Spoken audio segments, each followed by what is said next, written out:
السلام علیکم، کیسے ہیں آپ سب؟ ہوپ فلی فائن۔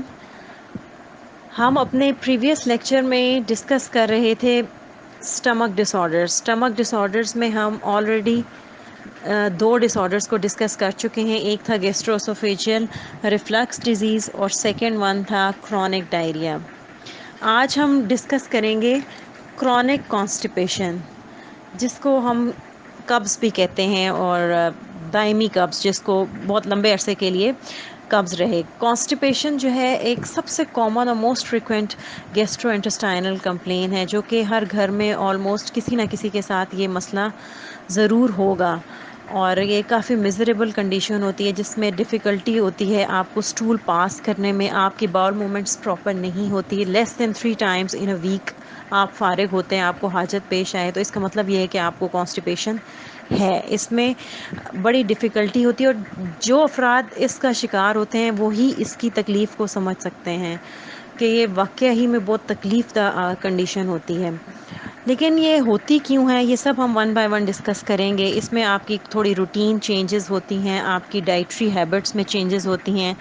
کانسٹیپیشن کافی سیریس ہو سکتی ہے اگر آپ اس کو سیریس نہیں لیتے، آپ اس کو ان ٹریٹڈ چھوڑ دیتے ہیں، تو یہ ایونچولی بہت ہی میزریبل کنڈیشنز میں بندے کو لے جاتی ہے، جیسے کہ اینل فشر اور ہیمرائڈس وغیرہ، جس میں مزید کمپلیکیشنز بڑھ جاتی ہیں۔ اس لیے بہتر ہے کہ اس کے کوئی علاج وغیرہ پراپر کر لیا جائے، کوئی دیسی ٹوٹکے، کوئی ادروائز بہت کریٹیکل سچویشن ہو سکتی ہے۔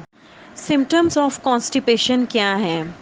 اس میں سب سے پہلے تو یہ ہوتا ہے کہ باؤل موومنٹس جو ہیں وہ لیس دین 3 ٹائمز ان اے ویک، آپ یعنی کہ ایک ہفتے میں 3 دفعہ سے بھی کم آپ کو حاجت پیش آتی ہے۔ دوسری بات یہ کہ stools are very dry, hard and lumpy, and it's very difficult and painful to pass the stools. آپ فارغ ہوتے ہوئے آپ کو بہت تکلیف اور بہت ہی دردناک کنڈیشن ہو، تو اس کا مطلب ہے یہ کہ یہ آپ کو قبض ہے۔ اس کے علاوہ معدے میں درد اور ایبڈومینل کریمپس وغیرہ، یہ بھی ایک سمٹم ہے۔ اس کے علاوہ بلوٹنگ اور نوزیا کی فیلنگ ہوتی ہے۔ ساتھ ساتھ پھر آپ میں یہ فیلنگ بھی ہوتی ہے، آپ حاجت پیش آنے کے بعد، فارغ ہونے کے بعد سٹل آپ میں یہ فیلنگ رہتی ہے کہ ابھی میں پراپرلی فارغ نہیں ہوا، مجھے واش روم ابھی اور جانا ہے، یہ والی فیلنگ بھی رہتی ہے۔ تو یہ سارے کیا ہیں؟ سمٹمز ہیں کانسٹیپیشن کے۔ اب دیکھتے ہیں کہ وہ کون سی وجوہات ہیں جن کی وجہ سے کانسٹیپیشن ہوتی ہے۔ اس میں سب سے پہلے آ جاتا ہے common lifestyle causes of constipation. سب سے پہلے eating foods low in fibre, ایسی خوراک کا استعمال جس میں فائبر کی کوانٹٹی کم ہو۔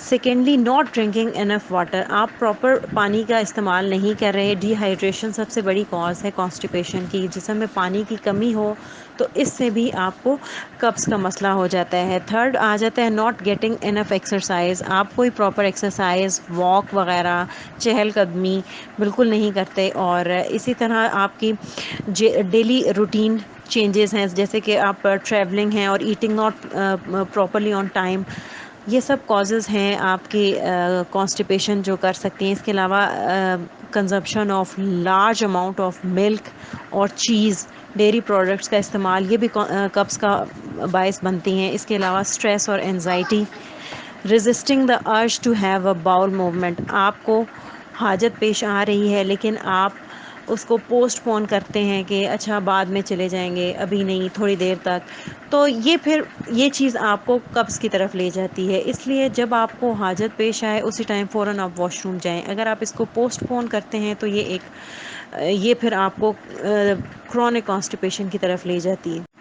Medications that can cause constipation, کچھ ایسی میڈیسنز بھی ہیں جن کی وجہ سے کانسٹیپیشن ہو جاتی ہے۔ اس میں آ جاتی ہیں strong painkiller medicines like narcotics containing codeine, NSAIDs drugs like ibuprofen and naproxen, اسی طرح اینٹی ڈپریسنٹس ہیں کچھ، فار ایگزامپل فلاکسیٹین، اینٹیسڈس ہیں that are containing calcium and aluminium, iron supplements ہیں، یہ کانسٹیپیشن کاز کر سکتے ہیں۔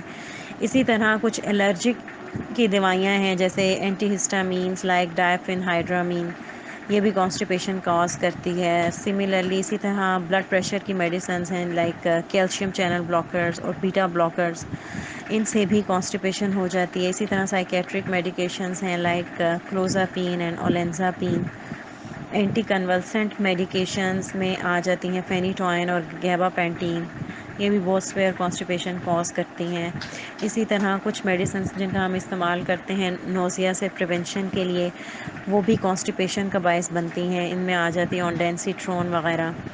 ٹریٹمنٹ آف کرونک کانسٹیپیشن، اگر ٹریٹمنٹ کی بات کی جائے تو سب سے پہلے اس کی ٹریٹمنٹ شروع ہوتی ہے آپ کے ڈائٹری اور لائف سٹائل چینجز سے۔ سب سے پہلے آپ کو اپنے ڈائٹ کی جو ڈائٹری ہیبٹس ہیں اور اپنے لائف سٹائل میں چینجز لانی چاہیے۔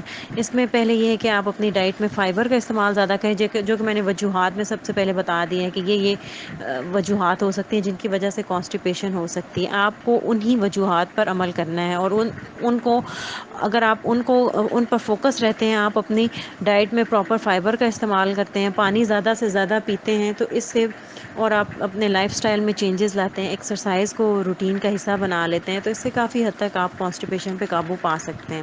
لیکن اگر میڈیسنس کا استعمال کیا جائے تو اس میں بلک فارمنگ لیگزیٹیوز ہیں جنہیں ہم فائبر سپلیمنٹس بھی کہتے ہیں، یہ سب سے زیادہ لانگ ٹرم یوز ہونے والے لیگزیٹیوز ہیں اور سب سے زیادہ سیف ہیں ان کا یوز۔ فائبر سپلیمنٹس جو ہیں وہ ایڈ کرتے ہیں بلک ٹو یور اسٹول۔